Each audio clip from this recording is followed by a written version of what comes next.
নমস্কাৰ জয় হিন্দ বন্ধু বান্ধৱীসকল আপোনালোকক সকলোক স্বাগতম জনাইছোঁ মোৰ অন্য এটা নতুন ভিডিঅ'লৈ মোৰ নাম পিণ্টু দাস আৰু আপোনালোকে চাই আছে মোৰ ইউটিউব চেনেল দাস সুন্দৰ প্ৰকাশ বন্ধু বান্ধৱীসকল আজিৰ ভিডিঅ'টোত মই আপোনালোকক ড্ৰাইভাৰ কনষ্টেবলৰ ফাইনেল কাট অফ কিমান যাব পাৰো সেইটোৰ বিষয়ে আপোনালোকক জানাবলৈ চেষ্টা কৰিম এক্সপেক্টেড কাট অফ কিমান যাব পাৰে আগতে মই আপোনালোকক এটা ভিডিঅ' দিছিলোঁ যে 2-3 দিন মান আগতে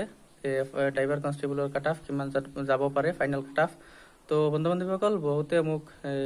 কমেণ্ট কৰি কৈছে যে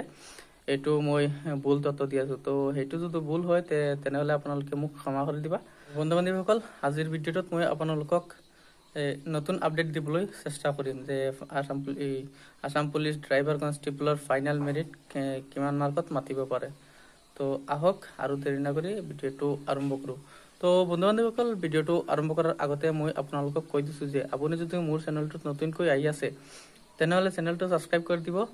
আৰু লগতে বেল আইকনটো প্ৰেছ কৰি দিব আৰু ভিডিঅ'বোৰ লগৰ বন্ধু বান্ধৱীক শ্বেয়াৰ কৰি দিব তো আহক আৰু দেৰি নকৰি ভিডিঅ'টো আৰম্ভ কৰোঁ বন্ধু বান্ধৱীসকল আগতে মই আপোনালোকক যি ভিডিঅ'টো দিছিলোঁ 2-3 দিন মান আগতে এইটোত মই এই ফিজিকেল টেষ্ট আৰু ৰিটেন টেষ্টৰ যি মাৰ্কটো আছিল এই মাৰ্কটো এড কৰি মানে আমি এক্সপেক্টেড কাট অফ বনাইছিলোঁ আৰু স্কিল টেষ্টটো মানে ইয়াতে প্লাস কৰা নাছিলোঁ তো আজিৰ ভিডিঅ'ত মই আপোনালোকক জানাবলৈ চেষ্টা কৰিম যে এই ফাইনাল কাট অফ কিমান যাব পাৰে তো বহুতে মোক কৈছিল যে কমেণ্ট কৰি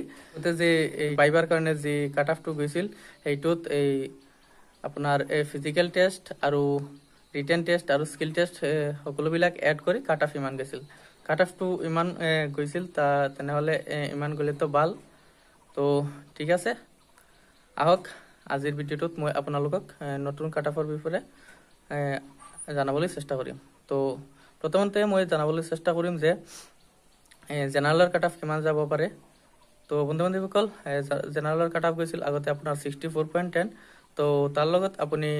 আপোনাৰ স্ক'ৰটো যদি ভাইভাত আপোনালোকক মানে আমি এটা এভাৰেজ মাৰ্ক ধৰি লৈছোঁ যে 3 আৰু 4 এনেকুৱা দিব পাৰে বা 5 দিব পাৰে 5তো নাদে তো তেনেহ'লে মই এভাৰেজ মাৰ্ক ধৰি লৈছোঁ যে আপোনাৰ 3 মাৰ্ক দি ভাইভাত দি দিব তো 64 প্লাস আপোনাৰ 3 মাৰ্ক হ'লে আপোনাৰ 67 হৈ যায় তো আপোনাৰ জেনাৰেলৰ মাৰ্কটো যদি 67ৰ পৰা 68ৰ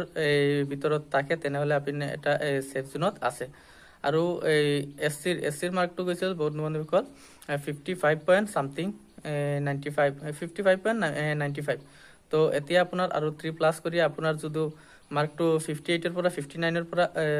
9 আছে তেনেহ'লে আপুনি একটা সেফ জোনত আছে চাকৰিটি 100% পাৱাৰ সম্ভাৱনা আছে তো আপোনাৰ এতিয়া আপোনালোকক মই জানাবলৈ চেষ্টা কৰিম যে এছটিপিৰ কাট অফ গৈছিল বন্ধু বান্ধৱীসকল 59.75 তো এতিয়া আপোনাৰ 3 প্লাস কৰিলে 63 মান যদি মাৰ্ক আপোনালোকৰ থাকে এছটিপি সকলৰ কাৰণে তেনেহ'লে আপুনি একটা সেফ জোনত আছে আৰু বন্ধু বান্ধৱীসকল এছটিএইচৰ আছিল কাট অফ গৈছিল ভাইভাৰ কাৰণে 43.67 আৰু আপোনাৰ যদি 3 প্লাস কৰিলে মাৰ্কটো হৈ যায় আপোনাৰ 46 আৰু 47ৰ ভিতৰত যদি আপোনাৰ মাৰ্কটো থাকে তেনেহ'লে আপুনি সেফ জোনত আছে আৰু আছিল আপোনাৰ ওবিসি তো বন্ধু বান্ধৱীসকল ওবিসিৰ কাৰণে আপোনাৰ কাট অফ গৈছিল 57.74 আপোনাৰ 3 প্লাস কৰিলে আপোনাৰ হৈ যায় 60 আৰু 61ৰ ভিতৰত যদি আপোনাৰ মাৰ্কটো থাকে তেনেহ'লে আপুনি সেফ জোনত আছে আৰু আপোনাৰ ওবিসি 3 টাইপ লোকসকলৰ কাৰণে কাট অফ গৈছিল আপোনাৰ 47.68 তো আপোনাৰ যদি মাৰ্কটো 50 তকে আপোনাৰ 51ৰ পৰা থাকে তেনেহ'লে আপুনি সেফ জোনত আছে তো বন্ধু বান্ধৱীসকল এইটো আছিল আজিৰ এই কাট অফৰ ওপৰত ভিডিঅ'টো ড্ৰাইভাৰ কনষ্টেবল সকলৰ কাৰণে তো আপোনালোকৰ ভিডিঅ'টো কেনেকুৱা লাগিছে আপুনি কমেণ্ট কৰি জনাব নাপাহৰিব আৰু যদি চেনেলটোত নতুনকৈ আহি আছে তেনেহ'লে চেনেলটো ছাবস্ক্ৰাইব কৰি দিব তো বন্ধু বান্ধৱীসকল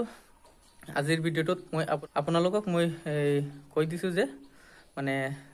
কেনেকুৱা কাট অফটো বনিব পাৰে বা ফাইনেল মেৰিট বনিব পাৰে তো আজিৰ ভিডিঅ'টোত ইমানেই আছিল